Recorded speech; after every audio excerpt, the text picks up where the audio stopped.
Was we playing at home? Brian Atkinson scored, I think, and who was the third goal scorer? You're asking me, I can't even remember the game. You're asking me who scored. Was we at home or away? Away. It was at Oxford. It's similarly Okay. Fourth round of the FA Cup at Oxford, and then you went on to the final, obviously. Do you remember the final, Benno? Yes. Anyway, that is only our second tier talking point as far as Sunderland are concerned tonight, because, Nick, we got word and then official confirmation this morning, lunchtime-ish, that Christian Speakman is gone. Tell us a bit more, first of all, before we analyse it. Yes, with immediate effect, Christian Speakman has left Sunderland. He's been there since December 2020. Kirill Louis-Dreyfus, his statement was released today saying Christian made an important contribution during a period of significant transition and growth, helping to rebuild the club and restore its place in the Premier League.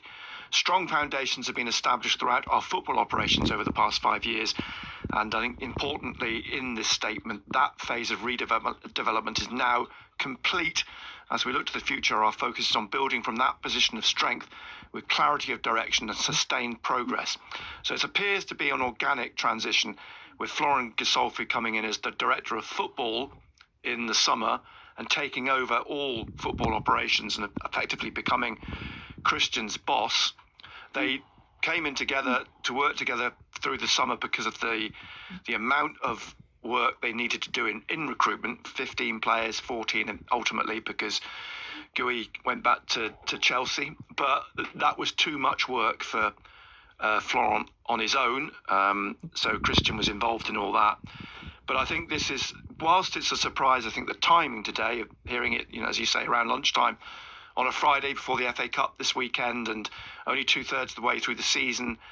But I think, as I say, it was an organic transition. I think it was always on the cards when Gisolfi arrived in the summer that you're not going to have two sporting directors. I know Tottenham have two, and look what a mess they're in. That's not helping, is it? But not, clubs generally speaking do not have two sporting directors effectively.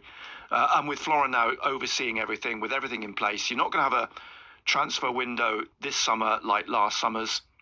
As Kirill says in his statement, that reorganisation of the football club, the restructuring, the leadership issues, which were all sorted out by Christian, the players, the recruitment for that level. He leaves a legacy. There's no doubt.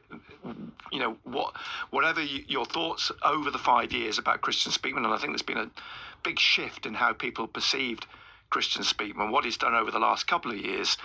I think notably, following on the sort of catastrophic season when Tony Mowbray was sacked and Michael Beale came in. But I know Christian Speakman was a big defender of Tony Mowbray and didn't really want that to happen, but it did, and it all unravelled then. Managed to overcome that, and of course, when he arrived, it was COVID, so there was a period he had to deal with all that as well. But significantly, the appointment of Alex Neil, then when he left, the appointment of Regis Lebris, and they're back in the Premier League ahead of time. So, he was instrumental in all that. And so he does leave a big legacy at the football club. He himself has put a very nice statement out on social media. He says the opportunity to be sporting director and lead this historic club over the last 5+ years has been the honour of a lifetime.